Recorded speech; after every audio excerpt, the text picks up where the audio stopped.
ابھی ایک air hostess مجھے ملی، مجھے کہنے لگی میں آپ کو جانتی ہوں، میں آپ کے بیانات وغیرہ سنتی ہوں. تو میں نے کہا یہ ایمریٹس کی ایئر ہوسٹس انگریزی بول رہی تھی، تو میں نے کہا تم کہاں کی ہو؟ اس نے کہا جی میں انڈیا سے ہوں. میں کہا مسلمان ہو؟ کہتی جی مسلمان ہوں. چھوٹی سی بچی تھی، کہتی میں مسلمان ہوں، تو میں نے آپ کے بیان سن کے ایسے دل کیا میں آپ سے بات کروں، تو آپ میں برا تو نہیں منائیں گے بات کروں؟ میں کہا کرو بیٹا. اس نے کہا جی آپ سے ایک شکایت کرنی ہے. میں نے کہا کرو. آپ کے پاکستان کا ایک لڑکا 2 سال ہمارا آپس میں چلتا رہا اس بنیاد پہ کہ وہ شادی کرے گا مجھ سے.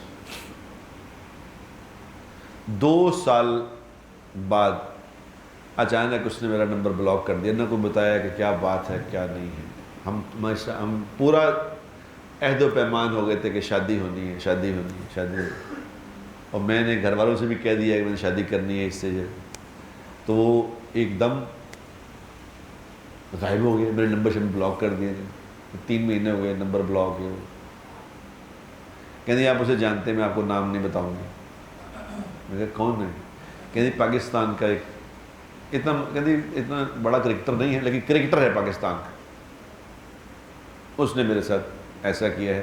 تو آپ میرا پیغام لے جائیں، میرا پیغام لے جائیں.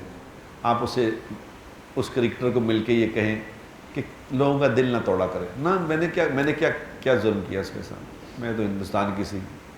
تو 2 سال مجھ سے شادی کے بعد کر کے پھر ایک دم غائب ہو گئے.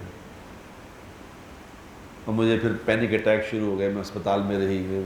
بچیاں تو بچی ہی ہوتی ہیں، اور عورتیں تو بیچاری عورتیں. دل توڑ جیسے میرا دل ٹوٹ گیا، بہت تکلیف ہوئی مجھے. حالانکہ انہوں نے کہا جی میں آپ کو سچ کہتی ہوں، میں اس ایئر لائن میں سفر کرتی ہوں، میں اللہ کو حضرت ناظر جان کے کہتی ہوں میں نے زندگی میں کوئی غلط کام نہیں کیا. لیکن میں عبایا پہنتی ہوں باہر، ہمارا دینی خاندان ہے ہمارا. لیکن میری شادی کے نام پہ میرے سے کسی سے تعلق ہوا تھا جو ہو جاتا ہے. تو پورے یعنی پاکستانیوں کا امیج خراب کر دیا اس ایک لڑکے نے. اور کہتا ہے مسجد ٹا دے، مندر ٹا دے جو کچھ ٹہندا، ایک بندیاں دا دل نہ ٹائیں.